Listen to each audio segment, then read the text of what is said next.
Zelensky और Trump के बीच तीखी नोकझोंक के बाद एक नई बहस शुरू हो गई है कि अब ये युद्ध किस दिशा में जाएगा। अमेरिका से मदद नहीं मिलने की स्थिति में यूरोप के बड़े देशों ने यूक्रेन की मदद करने की बात तो कही है और यूरोप में जब वो गए तो वहाँ पर उनका एक शानदार स्वागत भी हुआ है। ब्रिटेन के प्रिंस किंग चार्ल्स से भी वो मिले हैं। मिली जुली प्रतिक्रिया पूरे देश से आई हैं, लेकिन इसका मतलब क्या है? क्या इसका मतलब ये है कि युद्ध विराम अब और लंबा खींचेगा? क्या अमेरिकी समर्थन के बिना यूक्रेन रूस के सामने ज़्यादा समय तक टिक पाएगा? और सबसे अहम सवाल ये कि यूरोप कितना और कब तक यूक्रेन का साथ देगा? साथ ही साथ आज फ्रांस के राष्ट्रपति इमैनुअल मैक्रों ने युद्ध विराम की एक पेशकश करी है जिसमें 1 महीने तक सीज फायर की बात कही गई है। इससे कई देश सहमत हैं, कई देश असहमत हैं। अलग अलग धड़े अलग अलग तरह की बातें कर रहे हैं। कुछ का ये भी मानना है, जर्मनी में कुछ जो पार्टीज़ हैं उनका ये मानना है, कुछ नेता जो ये मानना है कि ये सब कुछ स्टेज जैसा लग रहा है, सब कुछ सोची समझी रणनीति के तहत है। पूरी दुनिया पर अब इस बात पर बहस हो रही है कि ज़ेलेंस्की और ट्रंप के बीच में जो कुछ हुआ, क्या ये सोची समझी रणनीति के तहत हुआ? क्या ये अचानक एक कॉन्वर्जेशन, एक डिप्लोमेटिक कॉन्वर्जेशन के दौरान क्या अचानक से ये एक स्वाभाविक आक्रोश की स्थिति वहाँ पर पैदा हो गई और फिर वो डिप्लोमेटिकली वो देखा दुनिया ने जो बहुत कम देखा गया है या संभवतः देखा ही नहीं गया। तो ये क्या हुआ? अब आगे इसके क्या असर हो सकते हैं? दुनिया अब पॉलिटिकली किस दिशा में जा रही है? भारत के लिए इसमें क्या कुछ संदेश छिपे हुए हैं? और रूस और यूक्रेन के बीच जंग अब किस दिशा में जाएगी?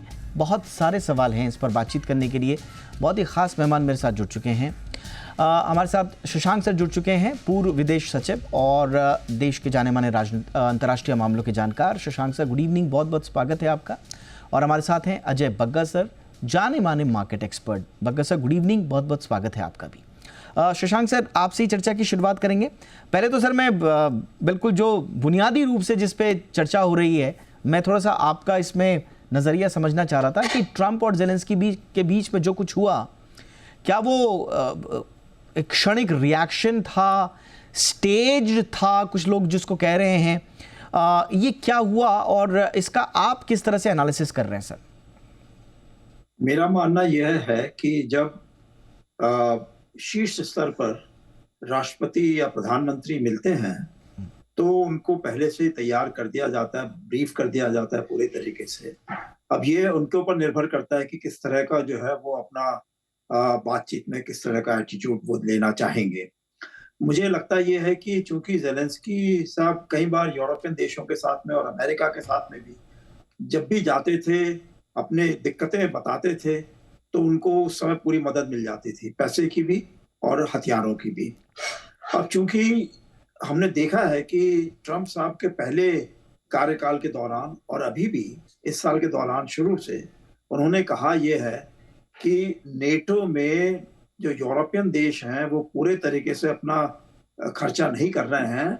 खुद अपने उन्होंने पूरे तरीके से सब कुछ खर्चे अमेरिका के ऊपर छोड़ रखे हैं। तो देखा जाए तो नेटो में करीब 78% जो है खर्चा वो अमेरिका करता है, 22% जो है जो उनके 27 देश हैं वो करते हैं। तो एक प्रकार से ये अमेरिका को अब समझ में नहीं आ रहा है और वो बहुत ट्रंप जो है साहब वो एक तो बिजनेसमैन तो है ही, इसके अलावा उन्होंने एक डिपार्टमेंट ऑफ गवर्नमेंट एफिशिएंसी खोला है एलोन मस्क के अंडर में कि जितना भी पैसा पहले खर्च होता रहा है किस तरीके से वो अमेरिका के इस्तेमाल के लिए वाकई में था या नहीं था, या अमेरिका और देशों को ऐसे देने में लगा हुआ था और जिससे वो काफी उसमें लीकेजेस भी हो रहे थे। तो वो सब पूरे तरीके से रिव्यू करे चले जा रहे हैं पुराने खर्चों को। और एलन मस्क ने कहा है उनको, ट्रंप को, कि वो हर साल $2 ट्रिलियन बचाएंगे जिस प्रकार से वो अपने रिव्यू करेंगे पूरे बजट वगैरह एक्सरसाइजेस को। और ये शुरुआत हो चुकी है। मेरे ख्याल से ये ज़ेलेंस्की साहब, ये नई जो स्थिति बदली है अमेरिका में, और जो ट्रंप पहले से बोलते रहे, मैं नहीं कहूंगा कि ट्रंप साहब ने कोई नई बात बोली है, वो पहले से कहते रहे हैं और अमेरिका में ये भावना पहले से चल रही थी कि प्रेसिडेंट बाइडेन के टाइम पर भी कि किस तरीके से ये यूक्रेन और रूस का युद्ध जो है कैसे समाप्ति की ओर ले जाया जाए। और उसमें हमारे प्रधानमंत्री भी जाके मिले थे, यूक्रेन में भी, पुतिन साहब से भी और बाइडेन साहब से भी। तो एक प्रकार से ये बात चल रही थी कि इसका हल निकलना आवश्यक है, वरना तो ये एंडलेस टाइप से बात चलती जा रही है, और फिर अगर इस तरह का होता है तो किसी समय भी एक वर्ल्ड वॉर की स्थिति आ सकती है या न्यूक्लियर वॉर की स्थिति आ सकती है। तो मुझे लगता ही है कि जिस तरीके से ये ट्रंप साहब के और उनके ज़ेलेंस्की के बीच में बातें हुई हैं, तो उससे ट्रंप साहब ने जो फाइनल उनका असेसमेंट था कि आप हमको थर्ड वर्ल्ड वॉर की तरफ ले जा रहे हैं, आप हमको न्यूक्लियर वॉर की तरफ ले जा रहे हैं, उन्होंने बहुत साफ-साफ तरीके से कह दिया है। और दूसरा, वो पहले भी कह चुके हैं कि अब एशिया पैसिफिक में ज़्यादा ध्यान देना चाहते हैं, और उन्होंने कहा है कि नेटो देश या यूरोप के देश वो अपने यूरोप के मसलों को ज्यादा संभालें, 5% के करीब वो खर्चा करें अपने जीडीपी का, क्योंकि सब लोगों ने वेलफेयर स्टेट बना रखे हैं, यस सर। सोशलिस्ट फिलोसफीज वहां अप्लाई कर रहे हैं, तो वो सब खर्चा उन्होंने सारा सारा अमेरिका के ऊपर डाल रखा है। तो अमेरिका में बहुत फीलिंग चल रही थी कि वो यूरोप को उन्होंने मार्शल प्लान में जरूर पैसा दिया था आफ्टर सेकेंड वर्ल्ड वॉर, लेकिन पिछले 50-60 साल से यूरोप जो है वो इसको अमेरिका के पैसे पे ही जो है वो अपनी सारी पॉलिसी चलाने में लगा हुआ था, अपने सारे खर्चे उन्होंने अमेरिका को ट्रांसफर कर रखे थे। तो ये मेरे ख्याल से दोनों इस तरह की फीलिंग हुई है कि मुझे लगता है कि जो नई स्थिति बनी है वो ज़ेलेंस्की पूरे तरीके से समझ नहीं पाए अभी तक।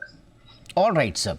बग्गा सर, आप थोड़ा सा अपने अनुभव से हमें बताइए सर कि एक तरफ हम देख रहे हैं कि ज़ेलेंस्की साहब को जो है पूरी तरह से आउट मतलब कर दिया जाता है ओवल ऑफिस से, वाइट हाउस से, और उसके बाद हम देखते हैं कि यूरोप का स्ट्रॉन्ग सपोर्ट मिलता है।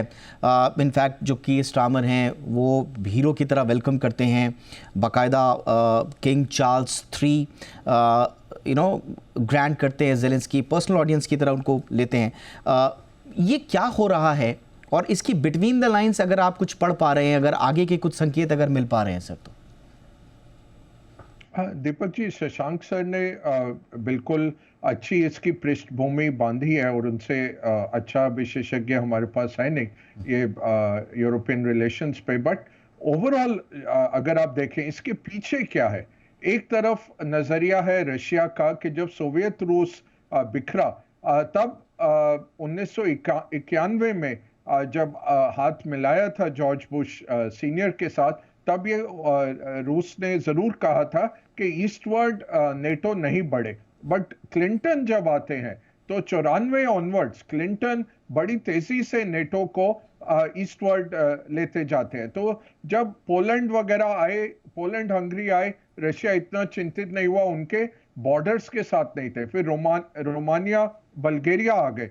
फिर जब जॉर्जिया की बात हो गई और साथ में यूक्रेन की बात हो गई, बेलारूस की बात शुरू हो गई, और फिर ओबामा के रहते हुए 2014 में जो ऑरेंज रेवोल्यूशन हुआ, जो कि प्रो रशियन जो यूक्रेनियन प्रेसिडेंट थे उनका तख्ता पलटा गया ओबामा की देखरेख में, तब रशिया बिल्कुल सचेत हो गया। और पुतिन जो चेतावनी देते रहे थे, और वो केवल पूछ रहे थे कि मुझे ब्लैक सी का एक्सेस दे दो, मुझे सेवेस्टोपोल का 25 साल का लीज दे दो पोर्ट का, ताकि मेरे शिप्स ब्लैक सी में जा सके।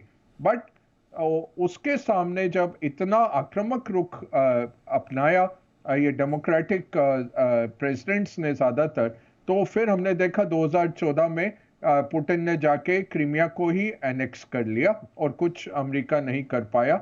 और उसके बाद फिर से बातचीत चल रही थी, और अगर आप देखें जनवरी 2022 में भी रशिया के फॉरेन मिनिस्टर मिले एंथनी ब्लिंकन को, और उन्होंने केवल एक गारंटी मांगी कि नेटो में यूक्रेन नहीं आएगा।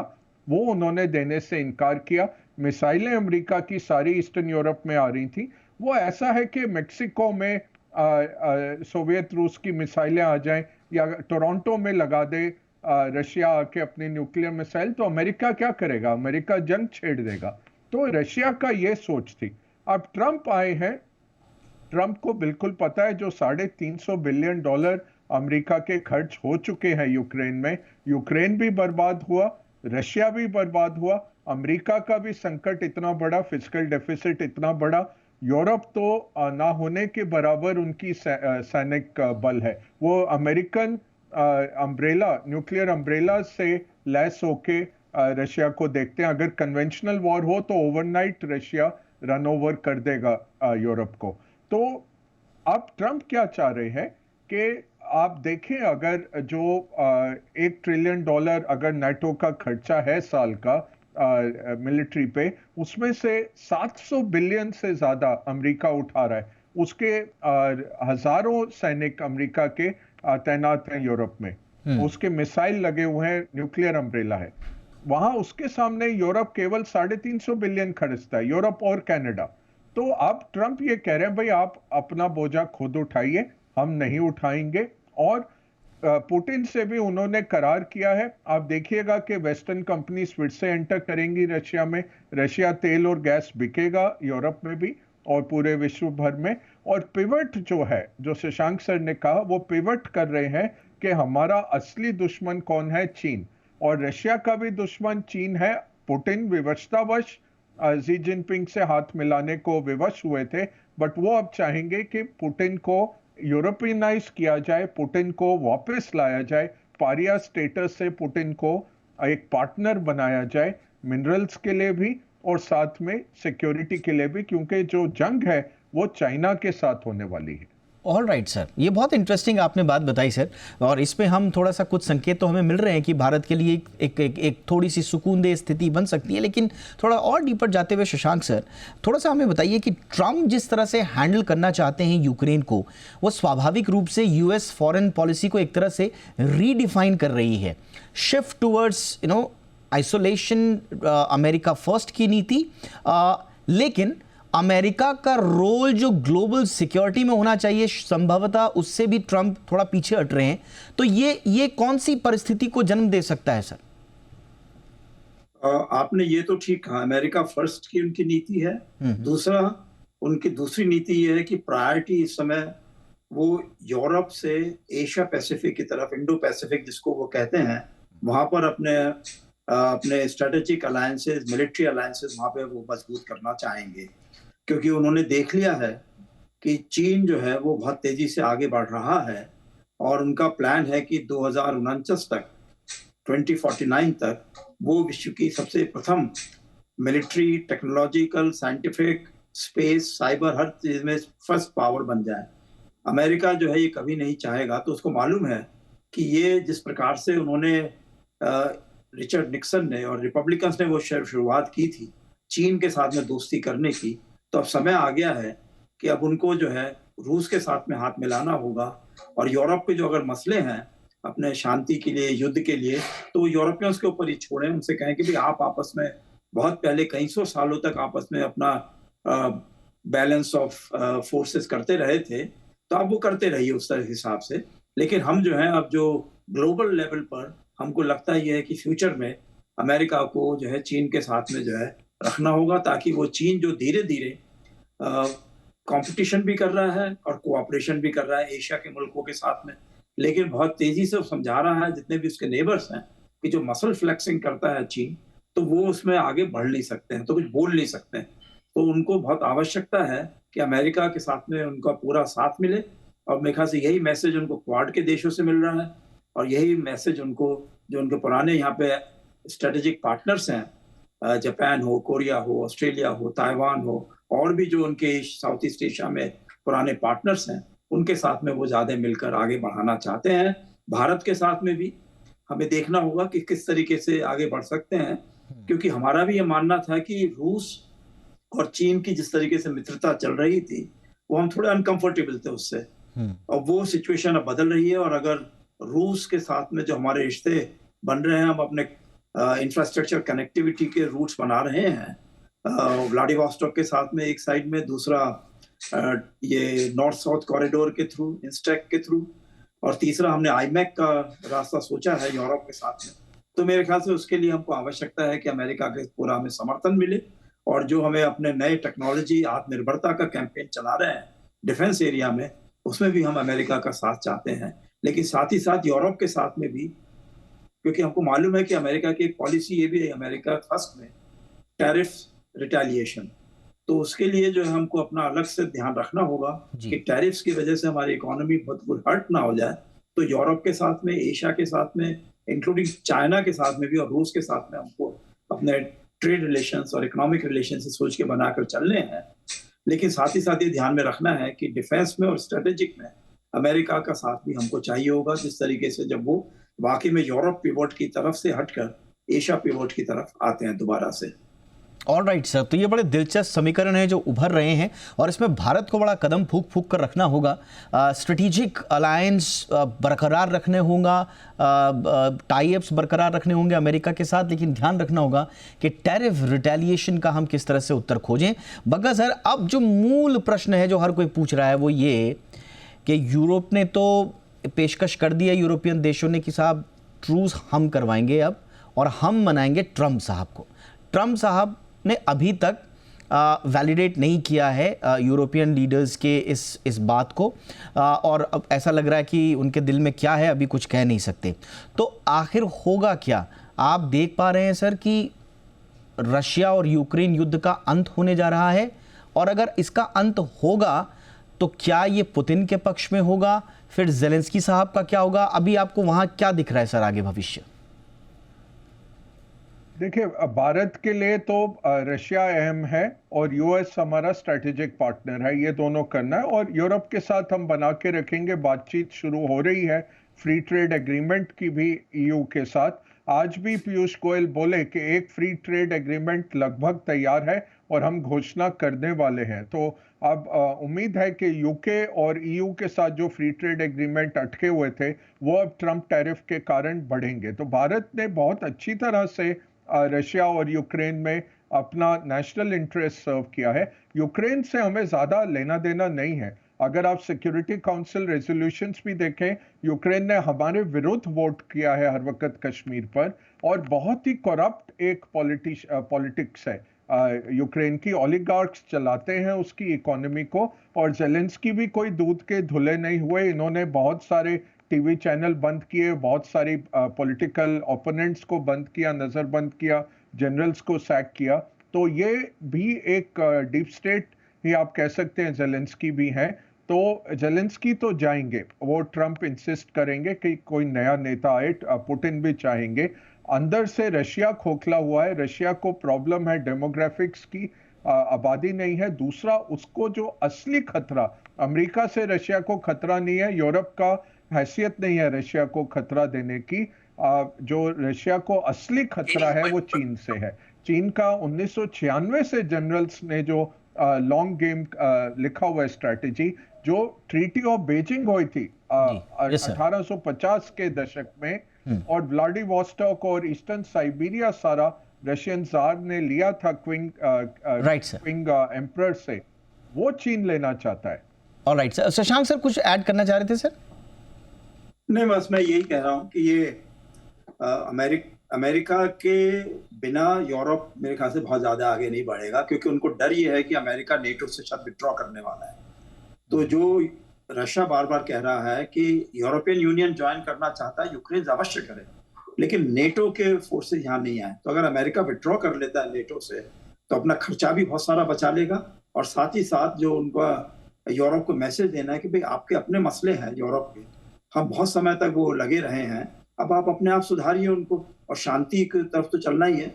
अगर हमारे से कुछ मदद चाहिए हम कर देंगे, लेकिन उसके लिए जो ट्रम्प साहब ऑलरेडी बोल चुके हैं, तो मेरे ख्याल से फ्रांस को और यूके को और जो भी उनके पार्टनर्स यूरोप में हैं उनको ध्यान में रखना होगा कि वो दोबारा से उसी तरह का माहौल ना बनाए जो ज़ेलेंस्की साहब ने बनाया। बट सर संक्षेप में आपसे समझना चाहूंगा, sorry sir, sorry to interrupt, but sir क्या यूएस और यूरोप अगर अब अपनी स्ट्रैटेजीज को अलाइन नहीं कर पा रहे हैं, तो आपको नहीं लगता है कि वेस्टर्न अलायंस इस वक्त फेस कर रहा है अपना biggest test since cold war? Sir फिर क्या होगा उस वेस्टर्न अलायंस का? नहीं, मेरा मतलब ये है कि वेस्टर्न अलायंस ने अभी तक सोचा था कि वो दो उनके रूट्स थे, एक तो था नेटो एक्सपेंशन, दूसरा था आउट ऑफ एरिया एक्शन। तो जिस प्रकार से उन्होंने ये सब काम करे हैं, आउट ऑफ एरिया एक्शन उन्होंने किया अफगानिस्तान में, मिडिल ईस्ट में किया बॉम्बिंग, रजीम चेंजेस करी लीबिया में, इराक में, सीरिया में और भी जगहों पे कोशिश करी है कई जगहों पर। तो वो उनके एक्टिविटीज चलती रही है। लेकिन अब मुझे लगता ये है कि अमेरिकन स्कॉलर्स ने काफी समय में देखकर कहा है कि ये बात चलने वाली नहीं है, क्योंकि जो इकोनॉमीज हैं यूरोप की और वेस्टर्न कंट्रीज की, वो इस समय बहुत चरमरा गई हैं इस स्थिति से कि इमिग्रेशन बहुत बढ़ गया है बाहर से, उनके अपने लोग काम करने वाले नहीं है, वो चाहते हैं कि आराम ज्यादा करें, काम कम करें। yes, तो वो जो है, एक मैं समझता यह हूँ कि यूरोप में जिस तरह के नए सोशलिज्म की और वेलफेयर स्टेट की फीलिंग्स बढ़ रही हैं, yes, अगर आप वहाँ देखें कि किसी भी आदमी को अगर कोई हेल्थ के लिए कोई कंसल्टेशन करना है तो उसको 1-2 साल तो अवश्य इंतजार करना पड़ेगा, क्योंकि everything is under social control. वो सब के सब कहते हैं कि भाई आप जो जब अप्लाई करिए उसके बाद में आप जो है 1 साल बाद आपका नंबर आ जाएगा। तो इस तरह की भावनाएं जो हो रही हैं, और अमेरिका जैसे बहुत ज्यादा हेल्थ पे खर्चा करता है, लेकिन हेल्थ के जो उनके अपने पैरामीटर्स हैं वो बहुत नीचे हैं। तो मेरे ख्याल से जो अमेरिका फर्स्ट का इस समय उनका चला है, ये वो उनका मानना ये है कि यूरोप उनके लिए बोझा बन चुका है और उससे थोड़ा सा निकल के चलना। वो मुझे लगता है कि डेमोक्रेट्स भी अभी क्रिटिसाइज कर रहे हैं, क्योंकि डोमेस्टिक पॉलिटिक्स में उनको क्रिटिसाइज करना है, इलेक्शन जीतना है, लेकिन उनके यहाँ भी फीलिंग्स ऐसी है कि यूरोप को अब एक फ्री रन नहीं दिया जा सकता है।